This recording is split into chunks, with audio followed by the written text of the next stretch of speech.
چین تک آتا ہے.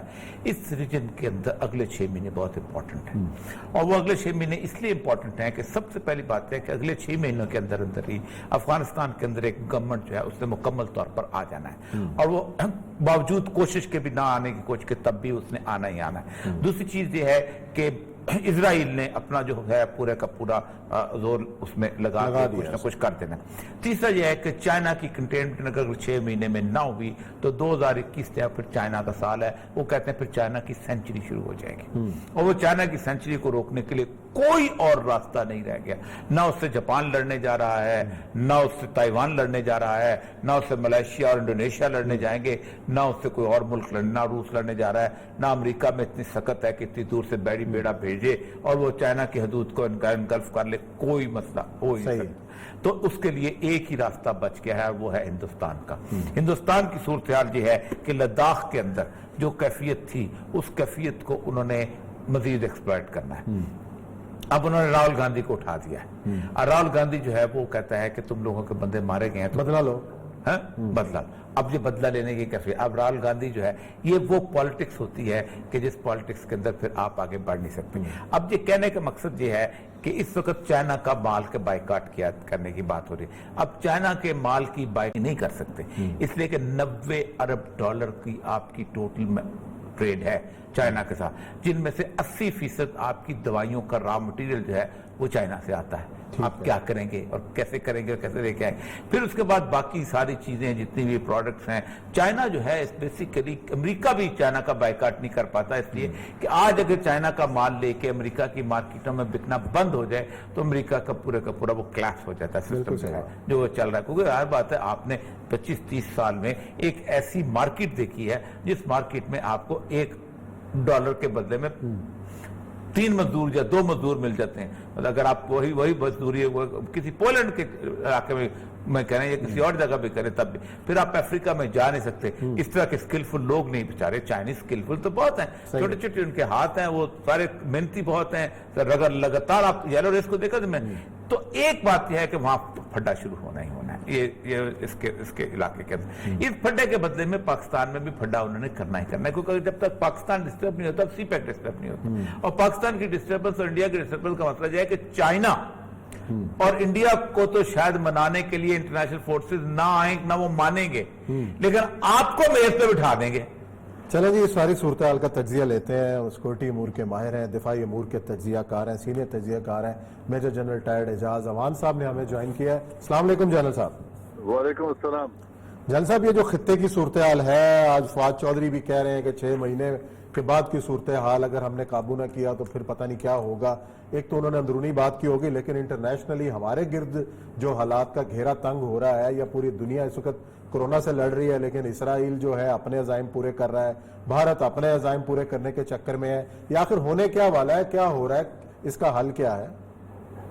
دیکھیں جی, حل تو یہ بڑا ایک کمپریہنسو کوسچن ہے, لیکن یقیناً اس وقت ایک خطے میں بڑی انٹرسٹنگ صورتحال ڈیولپ ہوئی ہے, پرٹیکولرلی 70 اور 35A کے ریووک ہونے کے بعد. میری آواز ٹھیک آ رہی ہے آپ کو؟ جی جی بالکل ٹھیک آ رہی. اس کے ریووک کرنے کے بعد جو کشمیر میں سچویشن پیدا ہوئی ہے, اس میں ایک اپرچونٹی ہے اگر ہم اویل کر سکیں, اور خدا نہ خواستہ اگر اویل نہ کر سکے تو پھر ایک بہت بڑا چیلنج ہے جو کریٹ ہو جائے گا, اور پھر اس میں ہم بڑے ایک ڈیفینسو پہ آ جائیں گے.